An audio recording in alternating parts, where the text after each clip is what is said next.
안녕하세요. 우주여행TV입니다.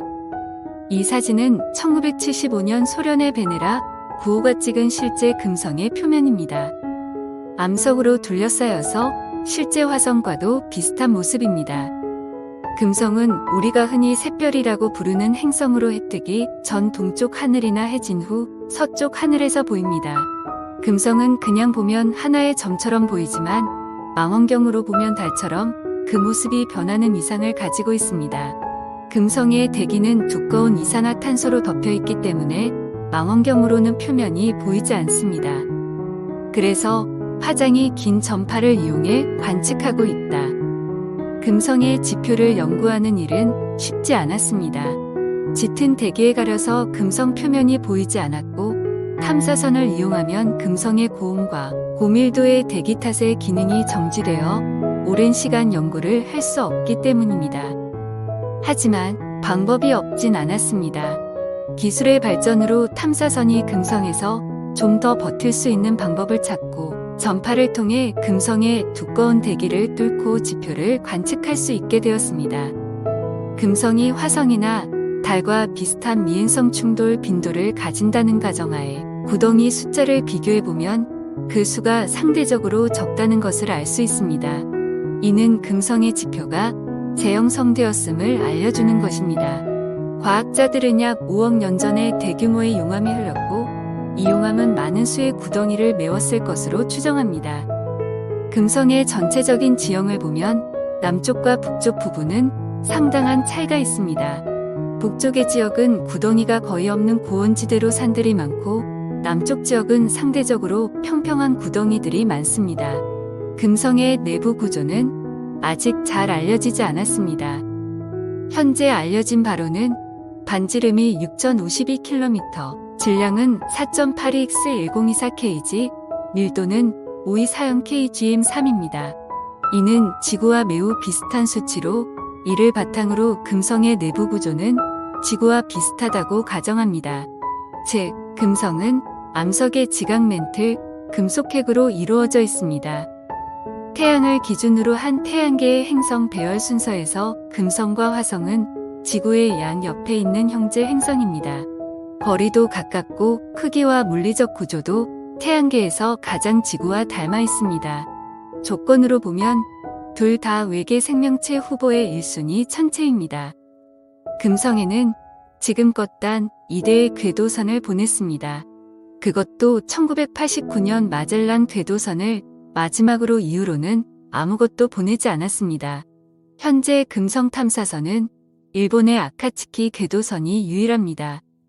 금성 탐사가 뜸했던 이유는 막대한 돈을 들여 탐사선을 보내도 고온 고압의 혹독한 환경 때문에 오래 버티지 못하는 비효율이 심했기 때문입니다. 금성은 애초 생명체 존재에 대한 기대감이 높았지만 1960년대에 표면 온도가 수백 도에 이른다는 사실이 확인되면서 열기는 식어버렸습니다. 금성의 표면은 대기의 96%가 이산화탄소이고 온도가 섭씨 400도가 훨씬 넘는 데다 기압도 지구 표면의 90배나 돼 생명체가 버텨내기가 거의 불가능합니다. 그럼에도 일부 과학자들은 여전히 생명체의 존재의 여지를 남겨놨습니다. 예컨대 칼 세이건은 이미 1960년대에 풍선 같은 모양의 생명체가 금성 구름에 존재할 가능성을 언급했습니다. 그런데 최근 금성에서 포스핀이라는 물질을 발견한 영국 카디프대와 미국 MIT 공동연구진의 논문을 계기로 금성 탐사에 대한 관심이 급속히 높아지고 있습니다. 일부에선 외계 생명체 찾기의 최우선 순위를 금성에 두자는 목소리까지 나옵니다. 이번에 확인한 포스핀 분자가 비생물 환경에서는 나오기 어렵다는 판단 때문입니다. 수소아인은 수소 원자 3개와 인 원자 1개로 이루어진 물질로 생선 썩은 냄새 같은 악취가 나는 기체입니다. 지구에서는 주로 혐기성 생명체, 즉 늪처럼 산소가 희박한 곳에 미생물에 의해 만들어집니다. 더구나 금성처럼 대부분 이산화탄소로 구성된 대기에서는 포스핀이 금세 분해되기 때문에 이것이 검출됐다는 건 무엇인가가 이 물질을 계속 생산한다는 걸 뜻한다는 것. 또 검출량이 지구의 대기보다 1000배 이상 많은 걸 고려하면 포스핀을 강력한 바이오마커 후보로 꼽을 수 있다는 것입니다. 포스핀은 목성 대기에서도 발견된 적이 있습니다. 하지만 목성은 화학적으로 포스핀을 만들어낼 수 있는 엄청난 온도와 압력이 있어 생명체와 관련지어 해석하지는 않고 있습니다. 금성에 포스핀에 기대를 거는 이유들입니다. 논문이 발표된 다음날 짐 브라이든스틴 미국 항공우주국 국장은 트위터를 통해 포스핀 발견은 지구 밖 생명체 사례 구축에서 역대 가장 중요한 발견하며 나사는 약 10년 전 지구 상층대기 12만 피트에서 미생물을 발견했는데 이제 금성을 우선순위에 둬야 할 때다라고 말했습니다. 당장 러시아의 억만자 유리 밀러가 설립한 브레이크스루 이니셔티브가 금성 구름의 생명체 조사 연구에 자금을 지원하겠다고 밝혔습니다. 이 단체는 기술기업가이자 벤처 투자가인 밀러가 2015년 스티븐 호킹 박사와 함께 외계 생명체 연구를 지원하기 위해 1억 달러를 들여 설립했습니다. 이 단체는 보도자료에서 금성 대기의 포스핀 발견에 고무됐다며 구체적으로 미국 MIT의 사라 시거 박사가 이끄는 물리학자, 천문학자, 우주생물학자, 화학자 및 엔지니어로 구성된 팀을 지원 대상으로 지정했습니다. 금성 전도사를 자칭하는 노스캐롤라이나 주립대 행성과학자 폴버는 포스핀이 던진 질문의 핵심을 제대로 이해하려면 금성으로 가야 한다고 말했습니다.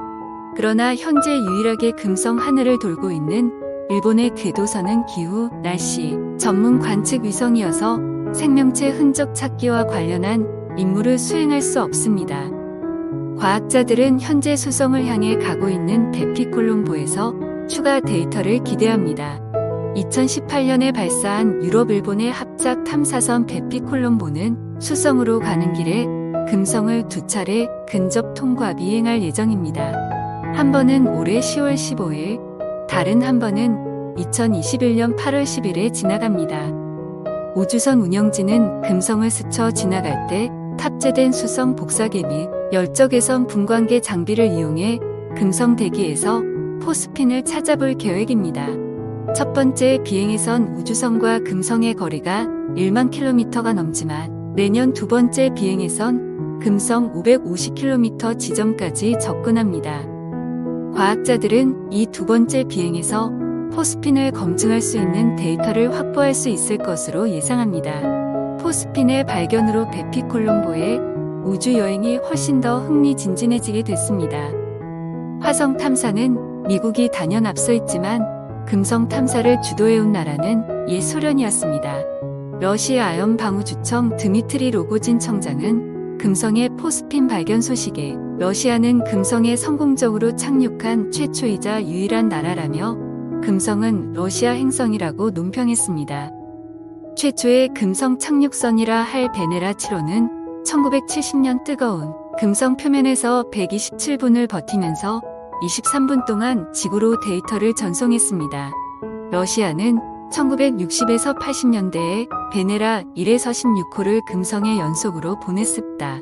러시아는 이런 많은 경험과 이를 통해 축적한 기술을 바탕으로 2026년 또는 2031년에 베네라디라는 이름의 착륙선과 궤도선을 다시 보낼 계획이다. 30년 동안 금성 탐사선을 보내지 않았던 미국도 오랜만에 두 가지 금성 프로젝트를 추진하고 있습니다.